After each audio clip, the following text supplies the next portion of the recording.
Halfway home. Hello everyone, Ryan here, and today I'm going to be doing a review of the new Broken Social Scene album titled Hug of Thunder. Broken Social Scene are an indie rock band hailing from Canada, and they have more members in their band than the Canadian population itself.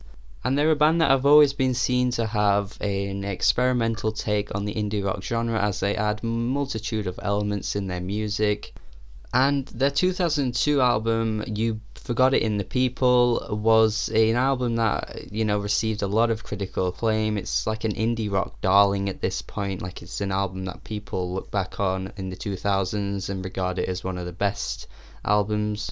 And I too absolutely love that album. I think it's a great album. I think there are so many elements to that album. Like, each song has its own kind of sound and unique personality to it. And I think Broken Social Scene are one of those bands that, even though they have that great album, I was never really anticipating anything else from them because I just really enjoy that one album so much. And for me, this album actually, on the first few listens, did nothing at all. I think this is one of those albums that I'm glad I sat with longer and gave it like 6 or 7 listens, I think, by the end. And it really is an album that deserves more attention to it, because it could be an album that you don't particularly enjoy on first listen, but you've got to give it more of a chance.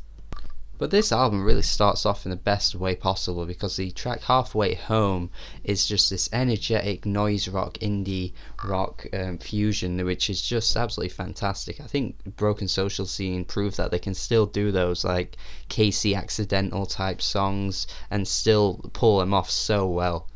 The drumming on this track is absolutely masterful, and I'd have really loved it if this entire album was filled with these kind of like rock songs, but again, what we're given here is still good nevertheless.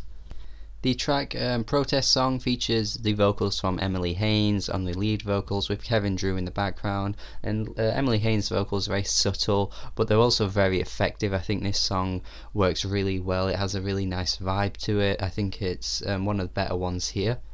And the track Stay Happy features vocals from Feist, of course, and perhaps I've been a little harsh on Feist lately. I didn't particularly enjoy her album Pleasure earlier this year, and again, I think the vocal performance on this track doesn't quite match with the sound of the song. I don't think it's all quite there. It's a bit of a mismatch of sounds.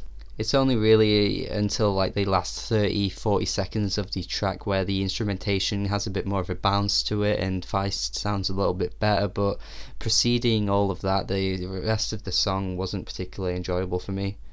But luckily I can say that on the title track Hug of Thunder, her contribution there is way better. I think her subtle, echoey vocals really work well with the instrumentation that she's given, and that nice little guitar riff, that quiet, soft riff in the background really adds to her style a lot better than what she was doing on Stay Happy.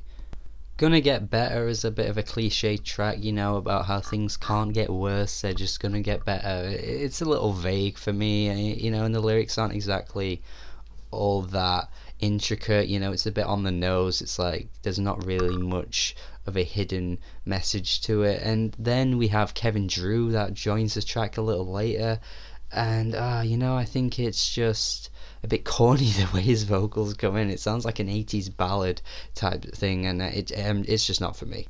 The closing track though goes over surprisingly quite well. I mean, it's this little instrumental passage, but then later in the song, like halfway through, we get this like U2-esque style like breakthrough with the vocals that sound a little bit like Bono, but it actually works pretty well. I'm surprised that I like this song as much as I did. It's a nice end to the album.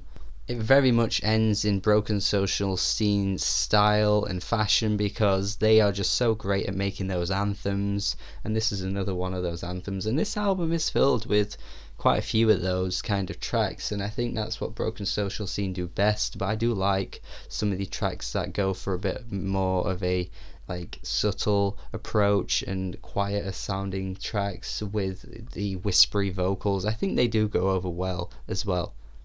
This is definitely a return to form for Broken Social Scene. I feel like in 2017 they're not exactly the most trendy band out there, but they do indie rock so well, and I just always love a great anthem coming from Broken Social Scene.